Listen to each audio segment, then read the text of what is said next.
नमस्कार साथियों, मैं एस.एन. स्वामी। दोस्तों, रीट एग्ज़ाम के लिए जो अपने आज टॉपिक रखा है वो गुप्त काल।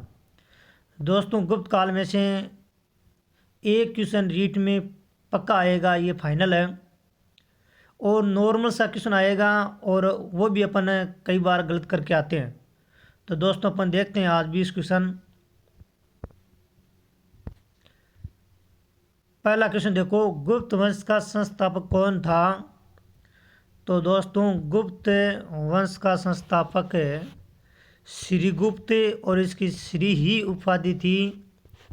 और दोस्तों, मैं आपको बता देता हूँ कि चंद्रगुप्त फर्स्ट को गुप्त वंश का वास्तविक संस्थापक कहा गया है।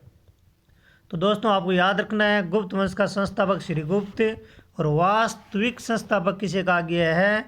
तो चंद्रगुप्त फर्स्ट को कहा गया है। तो दोस्तों, इसमें राइट कौन सा होगा? श्रीगुप्त। क्वेश्चन नंबर 2 देखो, गुप्त किसके सामंत थे? तो दोस्तों, पहले गुप्त थे, वो किसके सामंत थे? तो उस गुप्त से पहले अपने शासन पढ़ते वो थे कुषाण। तो किसके सामंत थे? कुषाणों के। कुषाणों के बाद में गुप्त आए। माना जाता है गुप्त कुषाणों के सामंत थे। अब दोस्तों, अपन बात करते हैं क्वेश्चन नंबर 3 की।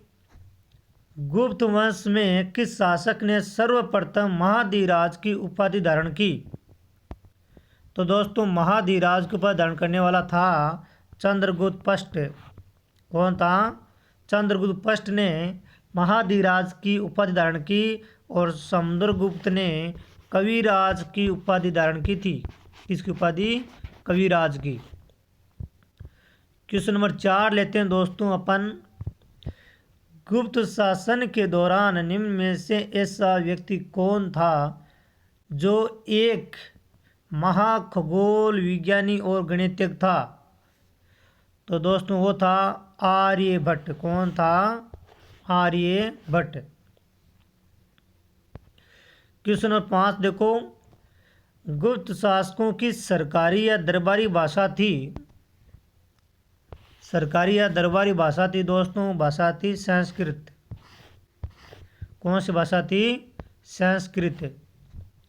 क्वेश्चन नंबर 6 देखो, इतिहासकार पीए स्मिथ ने किसकी विजय से प्रभावित होकर उसे भारत का नेपोलियन कहकर पुकारा है?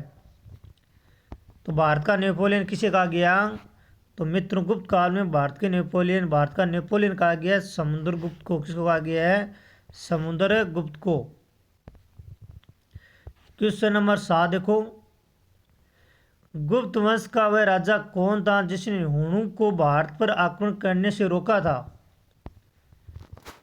गुप्त वंश का ऐसा कौन सा शासक है जिसने हुणों को भारत में आक्रमण करने से रोका था? मित्रों, वो था आपका स्कंदगुप्त। कौन था? स्कंदगुप्त। क्वेश्चन नंबर 8 देखो, गुप्त वंश किस लिए प्रसिद्ध था? Very very important question.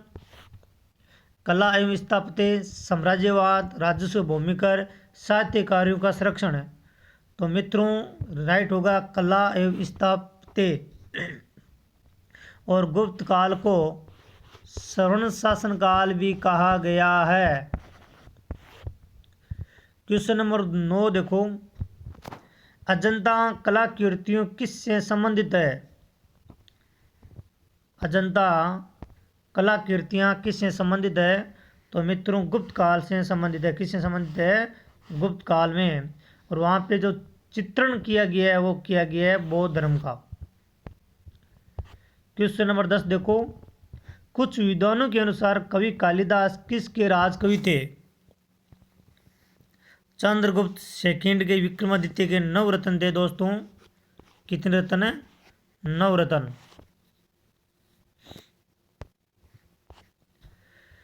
Question number 11, Ajanta चित्रकारी का विषय वस्तु निम्नलिखित में से किससे संबंधित है? तो दोस्तों, वो है बौद्ध धर्म से संबंधित। किससे संबंधित है? बौद्ध धर्म से संबंधित। क्वेश्चन नंबर 12 देखो, उत्तर गुप्त युग में जो विश्वविद्यालय प्रसिद्ध हुआ वह था? तो दोस्तों, वो था आपका नालंदा विश्वविद्यालय। कौन सा था? नालंदा विश्वविद्यालय। क्वेश्चन नंबर 13 देखो, एरन अभिलेख का संबंध किस शासक से है? दोस्तों एरन अभिलेख में सती प्रथा का उल्लेख मिलता है और ये भानुगुप्त शासक से संबंधित है। किसे? भानुगुप्त से संबंधित। क्वेश्चन नंबर 14 देखो, फायान किसके शासनकाल में भारत आया था? तो दोस्तों फायान ये चंद्रगुप्त सेकंड के शासनकाल में भारत आया था। ये क्वेश्चन कई बार पूछा गया रीट में, सेकंड ग्रेड में। क्वेश्चन नंबर 15 देखो, भारतीय संस्कृति का स्वर्ण युग था। भारतीय संस्कृति का स्वर्ण युग कहा गया। दोस्तों रीट में पूछा गया क्वेश्चन है गुप्त काल को। किसको कहा गया है? गुप्त काल को। क्वेश्चन नंबर 16 देखो, फायान कहाँ का निवासी था? तो फायान चीन का निवासी था। कहाँ का निवासी था? चीन का। सेतुबंध का रचनाकार प्रवरसेन है, वो किस वंश का शासक था? तो मित्रों वो था आपका वाकाटक वंश का। किस वंश से संबंधित था?